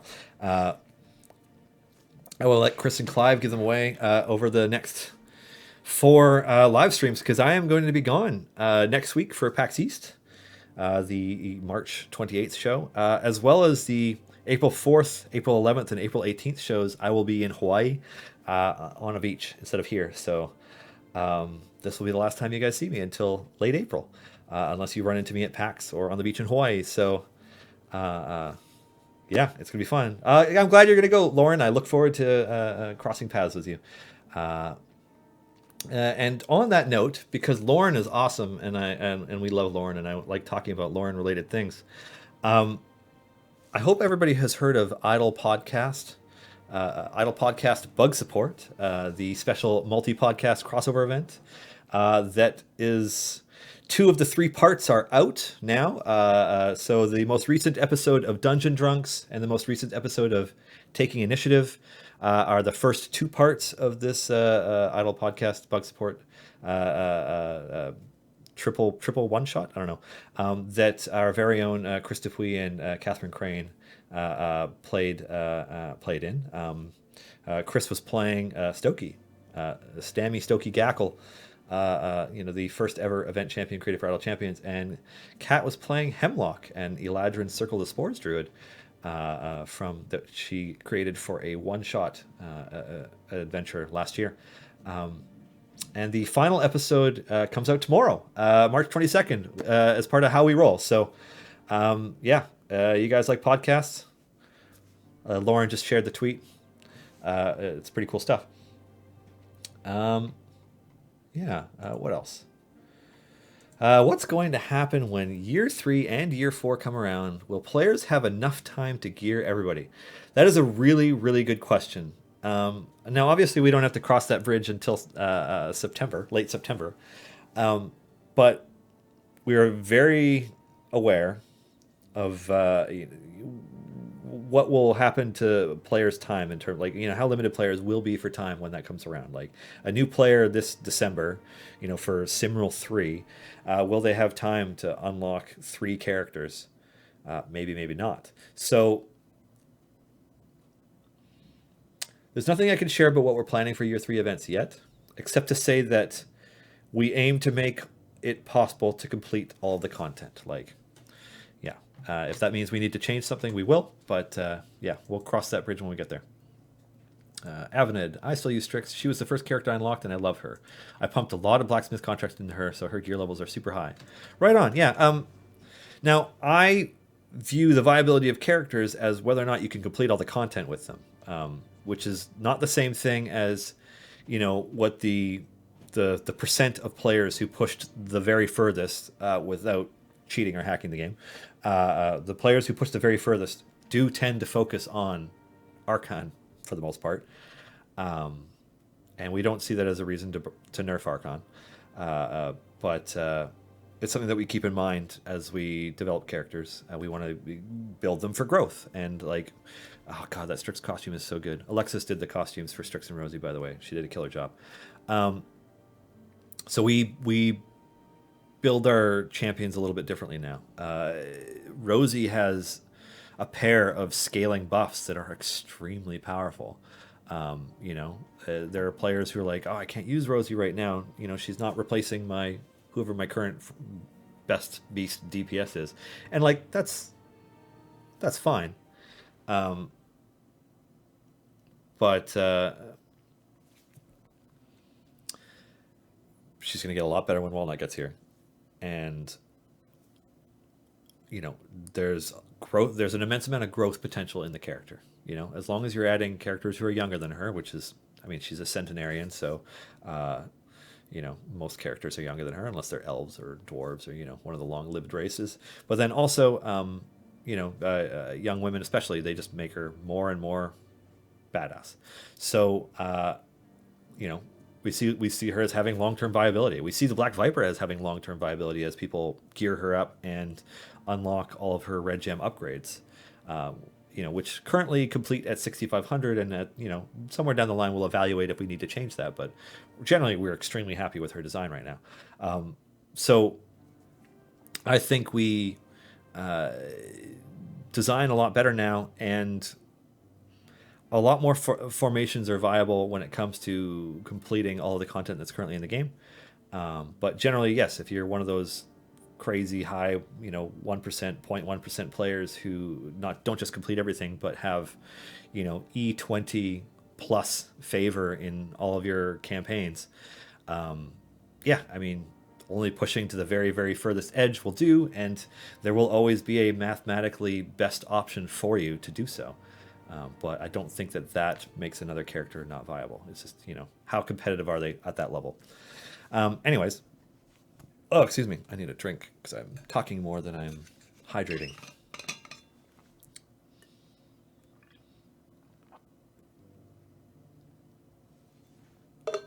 It's totally good not to have E20 plus Garwar. I don't have E20 plus. I'm at like E18 or E19 in all of my campaigns. I mean, I have all of the blessings, and yeah. We need a smart healer giant dwarf. What do you mean by smart healer? There's a few different ways I could take that, and I'm not quite sure what you mean by it. Do you mean somebody who just only heals when somebody's been injured? Because don't Art do that?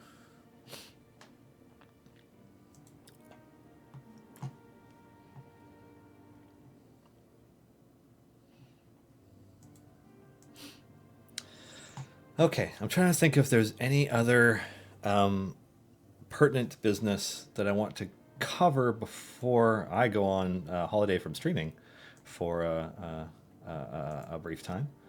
Let me think. I'm just gonna, what I'm gonna do is I'm gonna pull up the. Oh, that's odd. That's really odd. Oh, thank God. Okay, cool. I thought something had bugged out and I hadn't been... I had this moment of panic where I'm like, have we not been broadcasting for the last hour? Oh, God. Yeah. Anyways, I just want to make sure that there's nothing else I need to definitely make sure it gets covered before I wrap this episode up. While I'm doing that, huge shout-outs to Silisa Garwar and Storyteller Mars for their guides, for Rosie, for Festival of Fools Year 2, and for everything else. It's awesome. It's just awesome. It makes me happy to see it every time. Where is our most recent community Q&A? Did it get bumped? Wow. Alrighty, so let's see. Oh, yes, the core champion balance update. I know players were talking, I saw somebody in chat talking about how we don't get to our balance updates fast enough. The core champion balance update is being worked on right this second. I can't give you any news on it, and unfortunately, I won't personally get to share the news on it about what the exact changes have been. That'll be the joy of Chris and Justin. However, I have seen some of the new art for our core champion balance update, and it's fucking awesome. It is awesome. Yeah, it just looks so good. Which is to say, yes, there are some art updates also associated with that. Soon, not soon TM, actually soon. We will be ready to talk about it soon.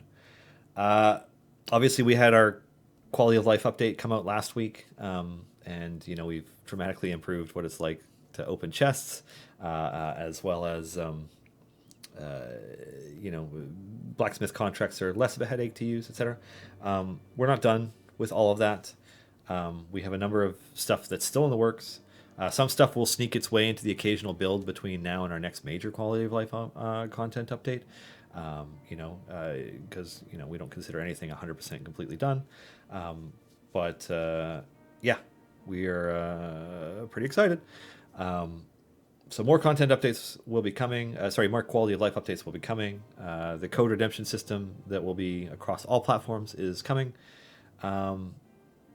Q1 2019 is going to wrap up while I am gone, and so we'll be into Q2 talking about the next few months of events and exciting things. That's kind of that's kind of it. Notice people are looking at the bee costumes because I got the Rosie one. One of the funnest things about this is that it was deliberately set up. It was deliberately set up that Strix's costume is kind of just like her attempt at like haphazardly throwing together a bee costume, and then Rosie has this like really ridiculously nice, well designed, well put together costume that just looks really classy in comparison. And yeah, it's funny.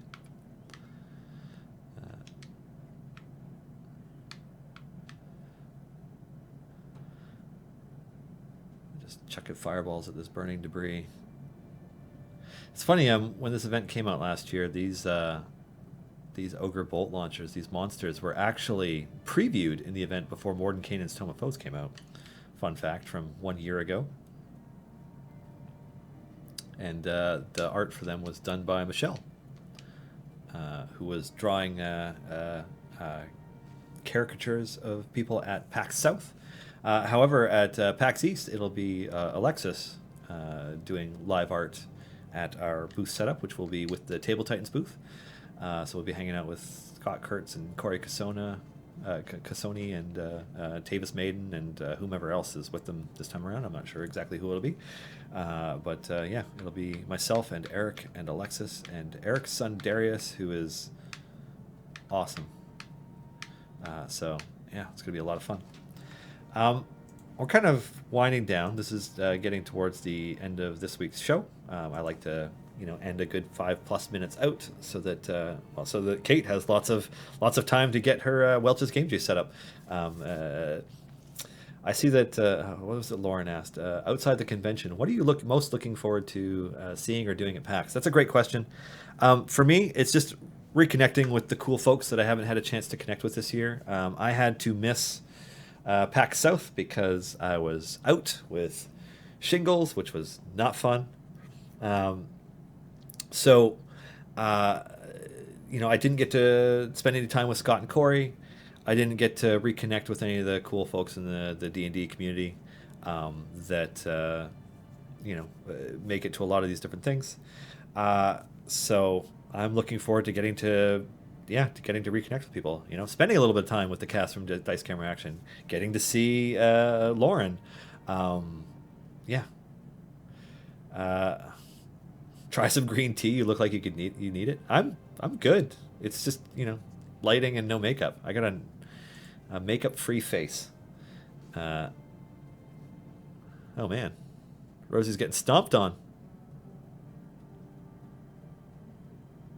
Oh no, but she won. Right on. Jeebus. Who needs an army when a pair of bee stingers will do?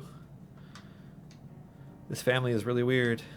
It's funny because when I read that, I'm picturing in my head Kate and Holly doing it. So yeah, reconnecting with everybody that I get to see is what I'm looking forward to at PAX. Oh my, the pain. Yeah, shingles sucked. I'm not gonna lie, it was unpleasant. I got a cross part of my back, which, as somebody who, when he was 27, broke a couple vertebrae and shredded a disc and had a pretty serious spinal injury, I am very familiar with back pain and actually didn't notice shingles right away. And then eventually I did, and I'm like, oh, this is just more pain. But anyways, it put a damper on my ability to travel to PAX South. So, but I will be at East because I'm good. I'm healthy. Yeah. That frost giant was the bane of my existence last year. I don't doubt it, Mach 10 Frog. It was our first ever armored boss. There were totally no bugs at all when it came out. It wasn't glitchy. Didn't wreck people. Didn't totally defeat and set back people, and people weren't cursing us for introducing armor to monsters. But yeah. Anyways, it is 2:54. So this has been our show for Thursday, March 21st, 2019. Thank you all so much for joining us, for watching, for participating. You guys are super cool. This show exists because of a number of amazing people behind the scenes, including my co-producers, Erica and Chris this week. At least I assume Chris is helping. Maybe he's not. As well as our partners at Dungeons and Dragons, Daryl, Allison, Greg, Bart, Pelham, and Satine. Huge thanks to Kate Welch and Holly Conrad for joining me on stream today to talk about Bee Stinger things. And we hope you like Kate Welch as much as we do, because Welch's Game Juice is coming up next, followed by that tiny little show about nerdy-ass voice actors playing D&D Critical Role at 7. So have a wonderful weekend, everybody. I will see you in 5 weeks. Cheers.